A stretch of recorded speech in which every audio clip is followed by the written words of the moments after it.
Mais quel retournement de situation incroyable, je crois que c'est le meilleur avantage de koh Lanta. Ouais, franchement, sur toute l'histoire de koh Lanta, je crois que c'est le meilleur truc que tu peux avoir en fait. Y a pas d'autre mot. Hey! Bienvenue dans notre nouvelle vidéo YouTube, moi c'est Laura. Moi c'est Louis. Et aujourd'hui, comme tous les mercredis, on se retrouve pour une petite review de koh Lanta. Mais avant de commencer cette petite vidéo, n'oublie pas de laisser un petit like ici en bas de la vidéo et surtout de t'abonner si c'est pas encore fait. Et vous êtes prêts? C'est parti!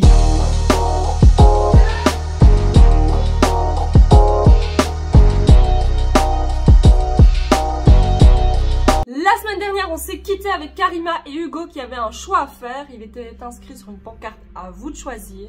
Et en fait, les deux choix qui s'opposaient à eux, c'était soit ils prenaient le flambeau qui était à leur droite et l'aventure pouvait potentiellement continuer pour eux, mais ils étaient maîtres de leur propre destin, ou alors ils forçaient pas le destin, ils allaient à gauche et l'aventure koh Lanta c'était terminé pour eux. Et donc ceux qui avaient dit l'île des bannis dans la dernière vidéo en commentaire, ils avaient bien raison. C'était bien ça, la petite pancarte, c'était pour aller dans l'île des bannis. Moi je vous avoue être un petit peu déçue. Pourquoi? Parce que lors du retour des héros précédent, il y avait déjà eu une île des bannis et je pensais qu'il allait avoir du renouveau lors de cette saison, qu'on allait tout le temps avoir des nouveautés. Là, pas de nouveautés, donc je suis un petit peu déçue. Ça aurait été trop bien, je pense, que Karima et Hugo deviennent en réalité les chefs d'équipe. Voilà, lors d'une prochaine réunification de deux équipes. Ça aurait pu être chouette. À quoi consiste donc cette île de bannis? Donc, de ce qu'on a compris, ça va être Hugo et Karima qui vont affronter le prochain duo qui sera éliminé sur une épreuve aléatoire et le gagnant va rester sur l'île de bannis, tandis que le perdant va être éliminé définitivement de koh Lanta. Et ensuite, jusqu'à la réunification, et le dernier duo qui sera toujours là va réintégrer le groupe. Voilà, donc c'est à peu près ce que nous on a compris. On n'est pas sûr à 100% qu'on a bien tout compris. Donc s'il y a des gens dans les commentaires qui ont mieux capté que nous, vous nous le dites tout de suite. Hier soir, c'était un épisode assez spécial. Pourquoi? Parce que déjà, vu qu'il n'y a pas de confort cette année, les épreuves sont un peu différentes. On voit un petit peu moins les épreuves que lors des saisons précédentes, tout simplement. Et donc aujourd'hui, on a beaucoup vu sur le camp, la vie sur le camp, les stratégies, ce genre de choses. Donc on va essayer de vous résumer au mieux tout ce qui s'est passé. Il y a vraiment limite que des stratégies parce que comme il n'y a pas de confort, les aventuriers ne vivent que l'épreuve d'immunité, directement le conseil, donc c'est stratégie. Il n'y a pas cet instant où les aventuriers ils sont en mode cool, ils profitent, ils parlent de je ne sais pas quoi. Là c'est vraiment stratégie H24 quoi. Et on arrive sur le camp des filles, donc là les filles sont super contentes parce que Sam leur a offert le feu hier soir. Évidemment elles ne sont que ravies, elles vont enfin pouvoir manger chaud parce que je rappelle qu'il n'y a pas de casserole. Assez compliqué de faire à manger. Par contre, petite particularité de l'épisode ici, c'est qu'on a vu quasi que les garçons durant limite 1h30. On a vu que le camp des garçons et juste après on en a vu les filles. Et encore, j'ai l'impression qu'on a vu très peu les filles. Ouais, c'est vrai. Cet épisode ici, c'était tout le temps les mecs. On arrive du coup sur le camp des garçons. On voit Patrick qui discute un peu stratégique comme on a dit. Il parle dans la caméra et il dit que Claude il a été bête. Dire à Claude qu'il était bête. Déjà c'est chaud parce que il estime que Claude n'aurait pas dû donner son confort, sa voix à Combat, vu que Combat lui avait déjà donné. Ça montre clairement que Combat et Claude ils sont déjà en duo et ils pourraient peut-être se faire éliminer à cause de ça. Patrick il a déjà analysé tout ça, donc à mon avis il voit déjà très loin ce fameux Pat. Ouais, Patoche. Lui il est aux échecs, il a déjà 10 coups d'avance. Limite c'est sa seule façon de pouvoir espérer gagner aussi. Convocation pour l'épreuve d'immunité. Juste avant il y a un petit passage super drôle parce qu'il y a Sam qui discute avec le caméraman et puis il dit la dernière fois j'ai eu une voix contre moi au conseil, je veux pas du tout ça que ça se reproduise. Et puis là d'un coup il se rattrape, il fait enfin oui c'était ma voix à moi, j'avais voté contre moi, mais bon c'est jamais agréable de voir sortir son nom. Elle a mais Sam qu'est-ce que tu racontes? C'est le seul mec qui est étonné, qui a peur de partir avec sa voix contre lui-même. Même lors du conseil, je ne sais pas si vous avez remarqué, mais quand il a vu sa voix il était là. Quoi? On a voté contre moi alors que c'était lui-même. Alors je sais pas vous, mais nous, juste avant de partir à l'épreuve d'immunité, vous voyez tous les aventuriers hommes. On voit Loïc, déjà on se demande si Loïc va réussir à s'intégrer, ce genre de choses. Et il faut avouer que Loïc avait pas l'air trop en forme sur ce koh Lanta non plus, il avait pris du poids, etc. Il n'était pas aussi dans la carrure d'Apollon de tous les autres, je vais dire ça comme ça. En réalité, il nous a expliqué sur son Instagram pourquoi il n'était pas en forme. Simplement, lorsqu'il a commencé à passer les premiers tests médicaux pour pouvoir faire koh Lanta la légende, ils lui ont décelé un petit souci au cœur. Donc là, peut vraiment prendre aucun risque. Il a dû faire pendant plusieurs semaines des allers-retours incessants à l'hôpital, ce qui fait qu'il n'avait pas le temps de bouger, il était quasiment tout le temps immobile. Et de fait, c'est quelqu'un qui mange certainement beaucoup. Et il a simplement pris du poids à cause de tous ses examens. Mais il nous rassure en nous disant que tout va bien et qu'il n'a pas de souci au cœur, que c'était une fausse alerte. On s'en doute bien, sinon il n'aurait pas participé à koh Lanta. Surtout vu ce qui s'est passé les années précédentes, ils prennent plus aucun risque. Mais voilà, c'était la petite parenthèse, comme ça vous savez pourquoi Loïc était un peu moins en forme que les autres. Et le seul problème, c'est qu'il n'a pas eu le temps de se préparer préparé pour ce Koh-Lanta. Donc imaginez-vous il est là dans Koh-Lanta la légende avec des légendes clairement et il a pas pu se préparer quoi. Arrivé à l'immunité, il y a Donnie qui réexplique que les 2 premiers vont être immunisés et que les 2 derniers vont avoir une voix contre eux. Et encore une fois, il y aura un avantage lors du conseil pour le premier arrivé. En quoi consiste cette épreuve d'immunité qui est assez nouvelle? Les candidats vont devoir partir d'un certain point dans l'eau, courir plus ou moins 20 mètres, arriver dans un petit obstacle où il y a un grand sac de coco où il contient 30 noix de coco. Les sacs de noix de coco sont attachés avec une corde dans des rodins de bois. Ils vont devoir l'enlever, mettre les 30 noix de coco dans une caisse et ensuite ils vont devoir prendre une noix de coco, passer la petite échelle en équilibre qui est dans l'eau, arriver à la poutre et les candidats vont devoir lancer la noix de coco dans un autre panier qui est écrit leur nom. Et le premier candidat qui met 4 noix de coco dans son petit panier a gagné l'épreuve. L'épreuve commence et directement on remarque Loïc qui est en tête avec Théora. Comme on l'a dit, il était pas super en forme donc c'est quand même assez impressionnant qu'il soit au taquet. Maintenant moi je m'étais dit il a peut-être démarré comme ça pour montrer que il était là, mais faut pas oublier que c'est le genre d'épreuve que c'est pas le premier qui arrive à la poutre qui va forcément gagner l'épreuve. Ça va quasiment rien changer. Sauf si t'es un champion de basket monumental quoi, mais voilà. Tous les candidats ont ramené leurs 30 noix de coco et Loïc, encore une fois, se montre juste incroyable. Il commence à lancer, bam, il en met directement une. Pam, il en met directement une deuxième. Très suivi de près par Théora. Mais on voit par exemple des gars comme Claude, comme Laurent, vraiment les grosses pointures de ce truc, ils en mettent aucune. Vraiment zéro. Et là je dis à Louis, je fais ah, on a trouvé le point faible de Claude. Il s'est pas visé. Ouais, mais juste après, il a clairement fermé notre bouche parce qu'il a directement mis 2 noix de coco, voire 3. Donc, je pense pas que Claude a vraiment un point faible, mais on a eu l'impression qu'il avait du mal. Notamment Laurent, j'étais très étonné de voir Laurent qui ait du mal. Le plus difficile aussi dans cette épreuve, c'est tout simplement de trouver la bonne technique. Parce que ceux qui y arrivent le moins, par exemple Patrick qui est vraiment difficile à le faire, lui il lance à une seule mais du coup il est totalement déséquilibré sur la poutre et je crois que c'est ça qui fait un peu que c'est difficile. Tandis que Loïc, lui, il lance avec les 2 mains vers le bas, beaucoup plus de stabilité et ça paye puisque c'est Loïc qui remporte cette épreuve d'immunité. Je suis trop contente parce que déjà on adore Loïc et ensuite parce que lui il arrive, il prend la place de Freddy si je peux dire ça comme ça, il était réserviste mais il monte quand même. Écoutez les gars, je suis là. J'étais ravie en tout cas de le voir lui remporter cette épreuve d'immunité et surtout j'ai hâte de découvrir ce sera quoi son avantage. Et surtout après tout ce qu'il a subi dans les hôpitaux, les allers-retours, il a réussi à arriver et gagner l'épreuve directement. Donc un grand bravo à Loïc et surtout un grand bravo à ce grand monsieur Théora qui voit Loïc gagner. Et la première chose qu'il fait, c'est il s'arrête et il applaudit. Ouais. Genre Théora c'est le seul qui a fait ça, il a vu Loïc gagner, il a applaudi. J'étais là mais Théora c'est un ouf. Et après ça la seule chose que j'espérais c'est que Théora arrive 2e pour être immunisé et être sûr de continuer l'aventure. Et c'est chose qu'il a réussi à faire. Théora a également fini 2e et là c'était parfait quoi. Là on voit que les aventuriers commencent à avoir le truc, qui commencent à trouver la technique. Namadia finit 3e suivi de Sam. Là on commence tous un peu à paniquer, il reste Claude, Laurent, Phil, Patrick et on se dit mais Claude, mais qu'est-ce que tu nous fais? Heureusement il nous clôt vite le bec puisque Claude arrive enfin à mettre ses 4 noix de coco. Les 2 dernières places vont donc se jouer entre Laurent, Patrick et Phil. Et là encore une fois on se dit mais Laurent qu'est-ce que tu fais? En plus pour nous mettre un bon coup de stress, comme on vous l'a dit début d'épreuve, ils avaient seulement 30 noix de coco. Donc si un aventurier lançait toutes ses noix de coco, il devait attendre tous les autres aventuriers n'aient plus d'autres noix de coco pour pouvoir en ravoir de nouveau. Ce qui fait que Laurent avait utilisé toutes les siennes et on était là à 1. Donc Laurent devait s'asseoir et attendre si Phil et Patrick n'y arrivaient pas. Et au final c'est Phil qui échappe au fait d'avoir un vote contre lui au prochain conseil. Il a échappé belle et c'est Patrick et Laurent qui devront inscrire leur nom sur un bulletin. Et à la fin de l'épreuve, on a le petit discours de Denis qui parle au candidat comme d'habitude. Et là il y a Denis qui demande à Loïc, pourquoi Loïc quand tu as gagné t'as fait un bisou vers le ciel? Et là Loïc répond simplement qu'il a gagné pour Bertrand Kamal. Et on voit des petits extraits de Bertrand, c'est l'émotion qui revient, c'est tous ces moments qu'on a vécu lors du Koh-Lanta, les 4 terres qui revient. C'était une belle image, Loïc qui s'est battu pour 2 et franchement c'est très émouvant. Moi j'étais un petit peu au bord des larmes. Je pense que ça a ému un petit peu toute la sphère.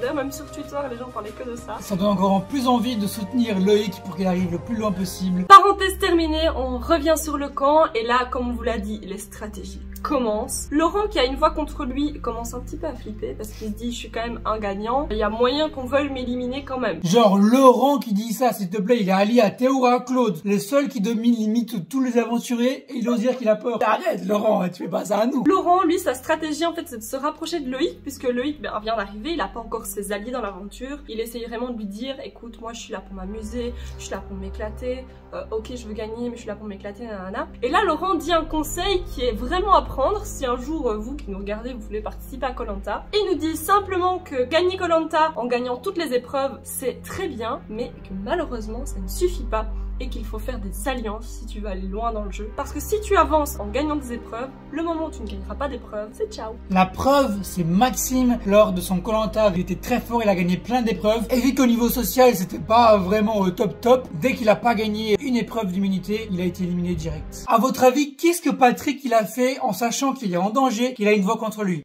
Mais il a cherché un collier, bien sûr, c'est Pat. Tout ce qu'il veut, c'est un collier. J'ai vraiment cru que Patrick, par hasard, il aurait trouvé un collier parce qu'on le voyait chercher partout. Et là, on a aussi vu également Claude qui fait son rôle habituel. Il va parler à tous ceux qui sont en danger. Il va dire clairement, toi, t'es en danger. Je sais pas ce que Claude, il essaie, mais je crois que c'est sa stratégie. Dire aux gens qui sont en danger pour limite gagner leur confiance. C'est peut-être ça la stratégie de Claude. C'est jouer sur l'empathie, jouer sur la confiance. Il a commencé à apprendre à connaître Maxime qui était aussi également en danger et Patrick. Et on a aussi Claude qui nous dit que ses alliés dans l'aventure, c'est Théora et Laurent. Alors je sais pas vous, mais imaginez-vous un peu être à Koh-Lanta et le mec qui vous protège, c'est Claude. Rien que ça, c'est Claude. Donc tu dis, c'est bon, je vais sur les poteaux. Je le suis aveuglément, vas-y mon poteau quoi. Et là, avec Laurent, on a directement une image. C'est Théora, Claude, Laurent sur les poteaux. On s'est dit, mais ça serait ouf de voir ce trio-là sur les poteaux. Et pourquoi pas Claude et Théora en finale? Oh, ce serait incroyable. Pourquoi pas? On arrive enfin sur le camp des filles, mais malheureusement pas pour longtemps, parce que on a quasiment pas parlé des filles, on les a presque pas vues. C'est bien dommage, mais bon, c'est qu'il s'est sûrement pas passé de choses extraordinaires. C'est assez drôle parce que les filles sont en train de pêcher, alors elles essayent, système D, pas de kit de pêche, donc avec leur t-shirt, elles essayent de pêcher. Elles arrivent à avoir un oursin et des petits poissons rouges comme ça. Tout petit. Et là, elles sont en train de manger et tout. Et là, il y a même Kumba qui fait ouais, on a tellement mangé, on sera même pas terminé notre assiette. Franchement, on n'a pas besoin d'hommes, on a le feu, on sait pêcher et tout. Alors là, on a, pardon, c'est qui a fait le feu, Kumba?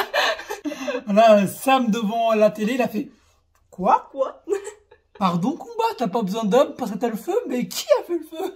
Ça m'a trop fait rire. Kumba ressouligne encore une fois qu'elles sont en train de manger un festin comparé aux garçons. Et là, les monteurs nous font une petite vanne. Juste à côté, on a les garçons qui sont en train de manger. Et eux, ils ont été pêcher un poulpe. Ils ont des poissons comme ça. Et ils ont un poulpe comme ça.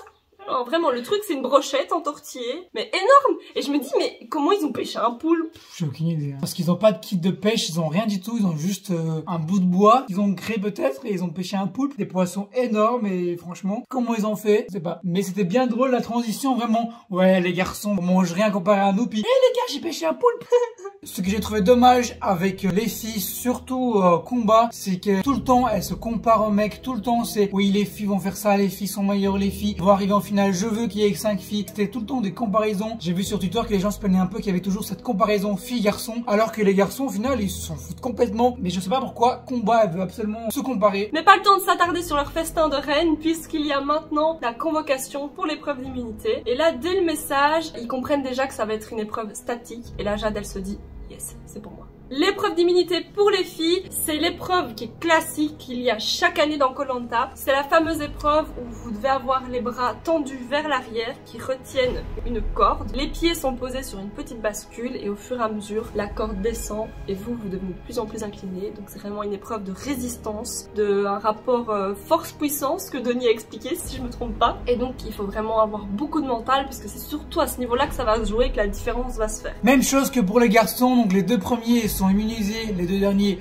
ont une voix contre elles et dans cette épreuve là on voit toutes les filles sur la bascule et moi je les vois, je suis vraiment en mode mais punaise, elles sont incroyables, elles imposent le respect parce qu'elles restent longtemps et tu les vois, elles sont quand même balèzes hein, ces filles, franchement c'est dingue. Mais malheureusement après 11 minutes Cindy n'a pas réussi à tenir le coup et elle est tombée, mais juste avant de tomber on voit un petit passage où elle parle à elle-même, elle dit pense à Alba, pense à Alba, pense à Alba, donc c'est sa petite fille. Je trouvais ça très mignon de chercher de la force à travers sa petite fille, mais ça n'a pas suffi, elle est tombée en première, suivie juste après de Christelle et donc toutes les deux auront une voix contre elle lors du conseil. Et là elles sont tombées toutes les deux et on voyait déjà que toutes les filles commençaient à trembler. Je me dis c'est bon, une fois que les deux premières sont tombées, ça va être les quatre tombes.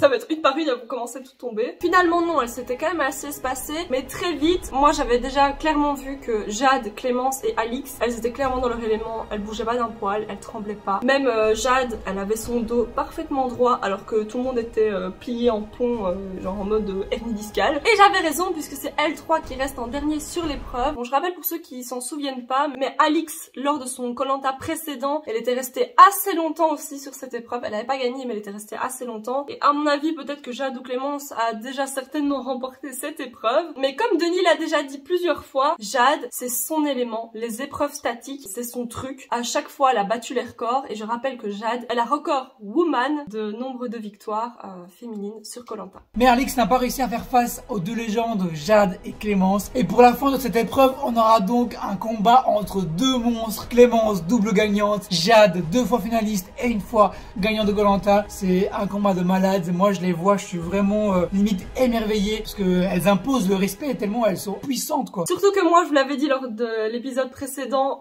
c'était vraiment Jade et Clémence. C'est les héroïnes de mon enfance, je vais dire ça comme ça. Donc de toute façon, j'aurais été contente, peu importe qui gagnait. Malheureusement, Jade essaye de se remettre un petit peu parce qu'elle avait certainement mal aux épaules ou je ne sais pas. Elle fait une fausse manœuvre et ça lui est fatal puisque elle tombe. Et c'est Clémence qui remporte cette épreuve d'immunité. Clémence qui a failli être éliminée lors du dernier épisode, qui gagne cette épreuve d'immunité et qui est immunisée et qui aura également un avantage lors du conseil. C'est la preuve que dans Koh-Lanta ça va vite. Un petit ressenti que j'ai eu, c'est quand j'ai vu Clémence qui arrive, qui parle. Je trouve que ça m'a fait penser à Superman. Genre, elle est trop forte, quoi. Tu dis mais c'est une légende et elle gagne, elle est là, je sais pas. Elle impose trop le respect, cette fille. Ouais, incroyable. J'ai pas d'autres mots. Les épreuves d'immunité étant finies, c'est le moment de commencer à faire les stratégies. Bon, il y a eu des stratégies tout le long de l'épisode, mais voilà, vous l'aurez compris. Sur le camp des garçons, c'est clairement Maxime et Patrick qui sont en danger. Et alors là, on a un moment genre trop drôle. Il y a Maxime qui commence à discuter avec Théora pour essayer de récupérer son vote. Et là, Théora, il est avec une petite fleur dans les cheveux, en train de fabriquer un panier avec des feuilles de palmier. Je me dis, mais Théora, c'est bon, il va ouvrir son commerce. C'est ses vacances annuelles, il va commencer à nous vendre des paniers sur la plage. Ah putain, c'est vraiment ça, il était chez lui clairement. C'était excellent, tellement et limite il s'en fout, quoi, il prend du temps, il est en vacances. Juste après avoir parlé avec Théora, on voit un extrait d'une conversation de Namadia et Maxime. Namadia, il a bien compris que Patrick était un petit peu en train de se moquer de lui et il affirme à Maxime qu'il va pas voter contre lui. Il lui dit clairement qu'il a confiance en lui et qu'il va pas le trahir. La petite séquence émotion, Maxime commence à pleurer en face cam et vraiment il nous fait comprendre que lui il est là pour vivre son aventure, qu'il est pas là pour trahir des gens, que c'est vraiment pas son objectif, que s'il doit sortir ce soir, au moins il sera sorti sans avoir trahi personne et en restant droit dans ses bottes et en respectant ses valeurs. Franchement, j'étais touchée par l'émotion de Maxime, sa sincérité et on voit que c'est vraiment un gentil petit gars qui mérite d'aller loin et j'étais vraiment ému. Il m'a touché, Maxime. Chez les filles, la stratégie, ce serait éliminer soit Cindy, soit Alexandra. Donc Cindy, la fille qui est toujours joyeuse, la fille qui apporte de la bonne humeur sur le camp. Et de l'autre côté, Alexandra qui est un peu plus timide, qui a un peu plus du mal de se montrer et qui apparemment, selon Clémentine, est assez sombre. Ce serait elle qui serait en danger. Et de ce qu'on voit, toutes les aventurières ont l'air de dire qu'elles vont voter contre Alexandra, qu'elles préfèrent la bonne humeur de Cindy, enfin tout ce genre de choses. On a juste Jade et Clémence qui sont plus en mode ouais mais Cindy elle est peut-être de très bonne humeur mais aussi elle peut être une grande stratège et moi les stratèges c'est pas le truc que j'aime bien parce que c'est le genre de personne à qui on peut pas avoir forcément confiance. Tout le montage nous fait croire que Alexandra va partir. Elle en se dit non, pas Alexandra. Bon, après le truc c'est que moi j'aime bien Cindy aussi, donc j'étais en mode c'est le moment attendu, c'est l'arrivée du conseil, rituel habituel, ils sont là, ils se demandent ça a été, qui se sont en danger, qui ne se sont pas en danger, pourquoi, etc. Pour arriver directement au moment des votes. Mais avant d'arriver au conseil, je me demandais, mais est-ce qu'on va revoir Hugo et Karima? Parce qu'au final, tout l'épisode, je m'attendais à voir Hugo et Karima, parce qu'au début, je croyais qu'ils allaient s'affronter entre eux. Ouais, et c'est juste après que je crois que j'ai compris que ça serait le duo Hugo Karima contre les deux éliminés. Alors qu'en fait, on les a plus revus du tout, quoi. Les garçons ont été votés, Denis va chercher les 2 urnes et là on va enfin savoir quel est le fameux avantage que les 2 gagnants vont pouvoir avoir. Honnêtement, je pensais que ça allait être simplement le même avantage que lors du dernier épisode. Donc le gagnant devait choisir quelqu'un qui allait avoir une voix en plus. Mais pas du tout, c'était le meilleur avantage de l'histoire de Koh-Lanta. Enfin, peut-être pas le meilleur parce qu'il y a le bracelet noir de Lucie là qui est tout bizarre, qui vole le collier de quelqu'un. Mais en tout cas, c'était un très gros avantage parce qu'en fait, Loïc pouvait choisir qui allait être immunisé dans l'équipe des filles. Et Clémence pouvait choisir qui allait être immunisé dans l'équipe des garçons. Là, ça change tout, quoi. Exactement. Et alors là, on se dit... Ah, C'est pour ça qu'ils nous ont montré Alexandra. Et là on se dit, mais Loïc, la seule fille avec qui il a un réel lien comme ça, c'est Alexandra. Et là évidemment il me dit, ah bah écoutez, moi Denis, ça va être le choix du cœur, ça va être Alexandra. Après je me dis aussi que c'était peut-être pas une super bonne stratégie parce que du coup tout le monde va vraiment savoir qu'ils sont comme ça et ça sera peut-être un duo à péter pour la suite. Oui mais après si Alexandra est éliminée, le duo n'existe plus, donc à un moment donné il faut prendre ses risques. Hein. C'est vrai aussi. Du côté des filles, Clémence, elle décide d'immuniser Maxime tout simplement parce que Maxime a fait part à tout le monde lors du conseil qui se sentait fortement en danger et Clémence ayant suivi la saison de Maxime, elle avait beaucoup aimé son personnage et elle décide donc d'immuniser Maxime. Et là, mes amis, on a vu la tête de Patrick. Franchement, il était vert le Patrick. Hein. Franchement, il rigolait pas, il était choqué, limite il allait pleurer. Moi j'ai l'impression qu'il allait pleurer. Hein. Ouais. Parce qu'il savait que c'était fini, quoi, qu'il allait être éliminé. Pour eux, c'était quand même assez chaud pour Cindy et Patrick parce qu'ils savaient très bien que c'était fini, quoi. C'est vraiment un gros avantage pour Alexandra et Maxime, mais pour Cindy et Patrick, ça fait mal, quoi. Et Denis demande la question habituelle, quelqu'un a un collier d'immunité sur le jeu ce soir. Et là je me dis, imaginez Patrick il a un collier d'immunité et Laurent se fait éliminer avec sa seule voix contre lui-même. Ce serait dingue. Ou encore l'inverse, il y a Cindy qui sort un collier et c'est Christelle qui est éliminée par sa voix lors de l'épreuve d'immunité. Ça doit être horrible. Ça serait drôle. En vrai, ça serait quand même incroyable. Ça serait drôle. Ouais, ça serait incroyable. Christelle, non! Tout compte fait, l'avantage n'a pas servi à grand chose parce qu'au niveau des voix, Patrick a été au-dessus de Maxime, donc peu importe l'avantage, il allait quand même être éliminé. Même chose pour Cindy, il y avait beaucoup plus de voix contre Cindy que contre Alexandra. Je pense qu'il y avait 3 voix contre Alexandra, c'est tout. Les deux éliminés sont Patrick et Cindy. Enfin, c'est triste parce qu'évidemment on éteint leur flambeau à chacun la première fois et ils se dirigent vers un petit sentier tout simplement pour quitter l'aventure et se retrouvent face au fameux panneau.